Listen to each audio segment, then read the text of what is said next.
and welcome to this FPL Gameweek 24 deals sheet video with me, Holly Shand. In today's video, I'll be going through the top transfer plans in each position ahead of Game Week 24. Let's get into it.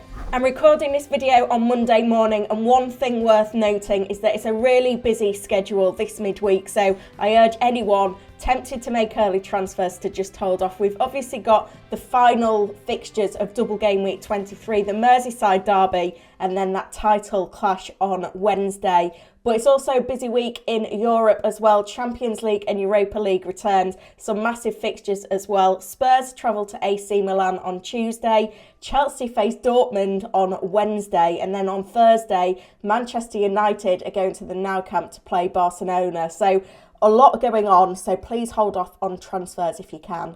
Starting with defenders then, and on the buy list is Chelsea's Reece James. He's a defender that managed 14 goal involvements last season. He's always a strong FPL candidate when he's fit, and having played 90 minutes at the weekend, it looks like he could be back to his best. Chelsea have obviously kept 4 clean sheets in their last 8 games, and the fixture schedule looks good for them as well, so I think it's a really good time to get involved in that Chelsea defence, potentially double up if you've only got Kepa at the moment and get him in your side. On the monitor list is Everton's James Tarkowski, who is firmly on the radar now, given that Everton have a double game week 25. I think him being reunited with his former Burnley boss, Sean Dyche, is great for him as an FPL candidate. We know what type of football Dyche plays, lots of balls into the box, corners, free kicks are really great opportunities for his team to score, and Tarkowski is going to be the target man in that team. He got a goal against Arsenal in game week 22. Hopefully that is the first of many. And on the sell list is Spurs wing-back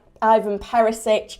Hugo Lloris is out for 6 to 8 weeks for Spurs with an injury. We saw Fraser Forster deputise against Leicester at the weekend. They conceded 4 goals in that game, so now's definitely not a good time to be backing that Spurs defence. And I was amazed that Perisic is still in just under 20% of teams. A lot of managers still holding on to him.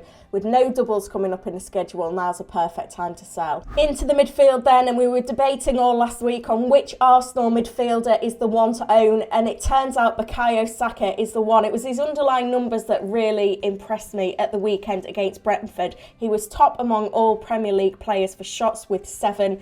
5 of those coming inside the box as well. And we've got to remember, Arsenal still have a double game week 25 as well. No blanks in their schedule, so he's going to be a great long term. On the monitor list is Leicester's James Maddison. The Foxes have looked amazing in recent games. Since Maddison's come back into the side and start, they've scored 8 goals in their last 2 games. Maddison has got 3 goal involvements in that time, so he's a really important fantasy asset. And in terms of points per match this season, among regular starters, he is ranked 4th with 6 points per game, which is an outstanding tally. On the sell list is Arsenal's Gabriel Martinelli. Martin Odegaard has just overtaken him in terms of being Arsenal's top-owned fantasy asset in the game this season, but Martinelli's time is coming to the end. He's been substituted around the hour mark in his last 2 games, and against Brentford, Trossard, who replaced him, came on and scored a really important goal for Arsenal. It should have been the winning goal if it hadn't been for an incorrect VAR decision. So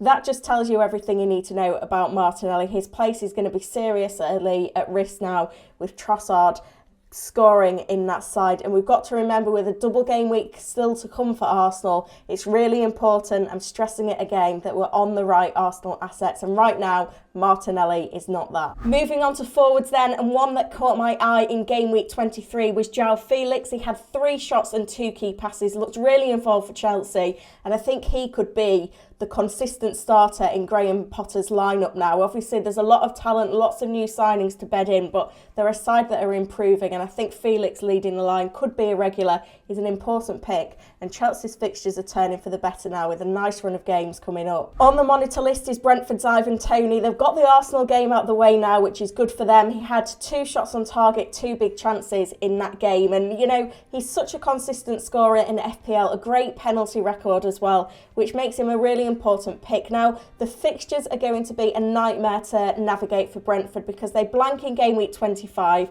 they double in game week 27, probably got a likely blank in 28 as well. So you need to think carefully about your chip strategy before investing in Toney, but certainly in the short term, I still think he's going to be a really great FPL pick. So one to keep on the monitor list, but you definitely need a plan to have him in for that double in 27. One thing to note with Tony is that he's only 2 yellow cards away from a 2-match suspension. If he picks up his 10th yellow card of the season before that double game week in 27, there's a chance he could miss it in its entirety. On the sell list, unfortunately, it's time for Alexander Mitrovic to go from our FPL squads now. I feel sorry for anyone that's kept the faith over this time.